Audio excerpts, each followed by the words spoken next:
Hi everybody, my name is Eva Forstek, and today I will be presenting on New York strawberry production disease management. So here's an overview of the strawberry production in New York. They are grown all throughout the state of New York, but they're primarily in the upstate area. And historically, crops have all been the perennial June-bearing variety, but as more ever-bearing or day-neutral cultivars have been developed, some farms have switched just to keep up with the demands. And they are ranked 7th in the United States for strawberry production with an annual production of 7.8 million pounds, which is valued at 8.5 million US dollars. And the majority of the harvest is sold between late May and early July, but this can be extended out to November, especially with the ever-bearing cultivars. There's a lot of culture surrounding strawberries in the New York area. They are the first crop to come up in the season. So a lot of people really do enjoy that after a long winter, and 95% of the strawberry crop produced in New York is sold locally and actually in you-pick strawberry farms where consumers will go actually pick their own strawberries. And there are a lot of big strawberry festivals all throughout New York during the season. So here are some of the main strawberry production systems that you'll see in New York. Matted row is the most common, where there'll be one plant in the center and stolons will go out and essentially just create matted rows, hence the name. And in contrast to that, there is ribbon rows, where there will be a single plant all the way down a row and all stolons will be cut back. So the plant won't be allowed to create a mound. And plasticulture is a form of mulching, where a layer of plastic is put down prior to introducing plants, and holes will be poked in there, and then plants will be placed into those holes. And then there are tunnel systems, which are covered. So low tunnels are close to the ground. These will either be mesh or some type of fabric or plastic. And this is covered just over the top of the plant. And then high tunnel systems are also used. And in this example, I found it's a hydroponic system, but these do resemble hoop houses. And here's a little bit of just background on strawberries. They are herbaceous perennial low-growing plants with a creeping growth habit, and they do produce stolons to asexually reproduce. So if a stolon or runner will come out of the mother plant and a node will hit the ground, it will root and create a new plant. This image that I have on the right is of a healthy strawberry plant. So you can see that the fruits are a deep red, they're very succulent, they have a nice shape, they're not soggy, they're not split. And all the leaves, there's no cupping, they're a dark green color, there's no chlorosis, there's no tears. So this is a very good example of a healthy strawberry plant. And strawberries can grow in USDA zones 3 through 10, and New York has USDA zones 3A through 7B, which makes a perfect climate for strawberry production. And they do tolerate a wide variety of soils, but they do prefer high organic content, and they like to have a pH between 5.8 to 6.5. And during the fruiting season, they require a continuous supply of water, which this can be met through drip irrigation. So here's an overview of all of the common strawberry fungal pathogens that can be found in New York. There are 3 different main types. So there are fruit rots, root rots, and foliar pathogens. So this image I have on the top right, that is of botrytis fruit rot. So that is a fruit rot. And other examples of that are anthracnose and rhizopus. And the image I have below that is leaf spot. So that's a foliar pathogen. And other examples of that are leaf scorch and leaf spot and powdery. And then there are root rots, which cause deterioration of the roots below the soil level. And examples of those will be black root rot, verticillium wilt, and red steel. And then alongside of those pathogens, I do have the time of the season that symptoms will become present. There are also some bacterial and viral diseases. The main bacterial disease is Xanthomonas, which is commonly known as angular leaf spot. And I have an image of that on the right there. And there are many viral pathogens, but I would say that strawberry mild yellow edge virus is definitely the most prevalent. And these are insect spread, and sometimes they will come in already on transplants. And not all of these viruses are too common. The last 2 that I have listed there have a really low incidence rate, but they have been seen, so I wanted to include them. And while not the fungus project, I will likely be using this presentation in my future, so I did want to include like an insect pest guide. And next to each insect, I do have a small management strategy with chemical and cultural treatment options. But one thing to note is that aphids can be a viral pathogen vector, and they can hold many different viral pathogens. So I didn't want to specify. And the image I have there on the right is damage caused by the 2-spotted spider mite, and you can even see some webbing. So there are many things you can do prior to establishing a crop or while you're establishing a crop in the pre-season. One of the best things you can do is utilize post-resistance. So you can find resistant cultivars for specific areas. And if you know the history of the field and what diseases have been present, you can choose better cultivars to meet your needs. Using clean planting material is also a great strategy off the bat, because then you're only using certified clean material. You know that it's not coming in with any bacterial or viral pathogens, and that's very useful for things like Xanthomonas. You also want to practice good site selection. So you're going to want to avoid poorly draining areas, shaded areas, areas that have a strong history of disease, or have low airflow, and that will help prevent things like root rots and fruit rots, because that's just a very conducive environment to those pathogens.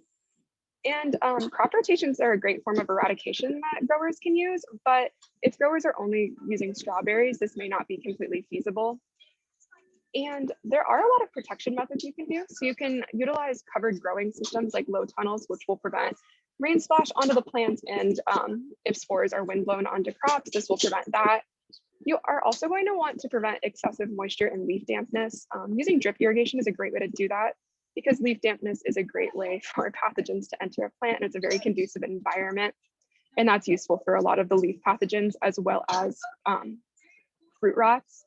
Mulching is a great strategy to prevent pathogens that use rain splash and also fruit rots, because it will keep fruits off the direct ground where many of the pathogens may be. And it's almost like a barrier from the ground and the plant. So if rain hits that barrier, like hits the ground, it'll hit the barrier and it's not going to splash up as much pathogen. You're also going to want to space plants to allow for airflow, which is similar to the site selection. But while you're establishing your rows, you're going to want to orient them correctly to the wind. And that's useful for anthracnose, botrytis, so mostly leaf and fruit pathogens. And soil aeration is a great way to manage root diseases, as it just improves the soil quality. There are also a lot of protection strategies that can be used during the early season and as dormancy is breaking, and like mid dormancy. As dormancy is breaking, you can apply protective fungicides or protective pesticides to plants, especially if there's a history of disease. That's very useful for things like powdery and leaf scorch. And I do have an image of powdery there on the right, and you can see the identifying fluffy mycelium on the underside of the leaves. Practicing sanitation during the dormant season is really useful, especially for things like angular leaf spot, which is a bacterial pathogen, because the bacteria is not active during the dormant season as it's too cold. So if you're pruning it and removing it from the field, there's no risk of it spreading to plants through bacterial ooze, and this will just lower the inoculum level going into the next season. As the season's beginning, you'll want to prevent excess nitrogen fertilization, because that will cause plants to produce a lot of very succulent new green growth, which sounds like a great idea, but that growth is very conducive to a lot of different pathogens. So you'll just want to use caution with fertilization. And controlling weed populations is another thing that you can do in the dormant season, because many of these weed populations will also be hosts for some of these pathogens, such as verticillium wilt. So even if you eradicate verticillium wilt from your field, there's a good chance it will come back in if it's just on the neighboring weed populations. And then here are some strategies that you can use throughout the growing season all the way into harvest. One of the biggest things is you're going to want to practice caution when you're moving through fields, just to limit injury to the fruits and to the crops themselves, as this is a great way for pathogens to enter the plants. One of the best examples of this is rhizopus, which you can see on the right there. And rhizopus can only occur if wounding occurred on a fruit. You'll also want to remove unproductive plant material through the season. So this is like stolons that you don't want, decaying fruit, mature leaves that just aren't getting sun anymore, stuff that's shaded, and that will increase airflow, and it will also keep the plants healthy and reduce the plant parts that can become diseased. You'll want to apply insecticides as well to control vector and wounding insects, and these won't directly impact fungal or bacterial pathogens, but sucking insects will create wounds in the plant, which are pathways for diseases to enter. And as I said earlier, certain insects such as aphids can be vectors for viral pathogens.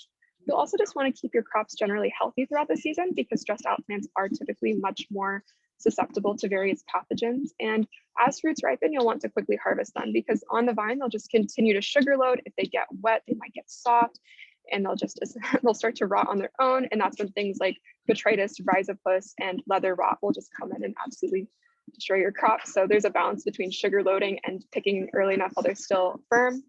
And some eradication methods are practicing really strong sanitation by removing and destroying. Destroying is critical. fruit, leaf litter, infected plant materials, and dead plant tissues, because this is just removing inoculum from the field. And if you see disease present, applying a curative or eradicant fungicides can be useful, but these are less effective strategies than applying protectants earlier in the season. And then here are some chemical controls that I would suggest.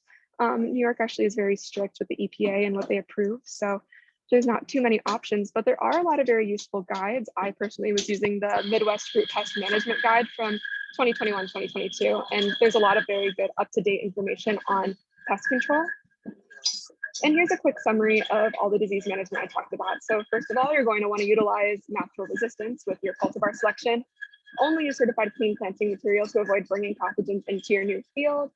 You want to choose a correct place to have your field, so avoid poor draining, shaded, low airflow, and disease areas. You're also going to want to have a lot of sanitation, so removing and destroying diseased plants just to keep inoculum levels down and prevent spread.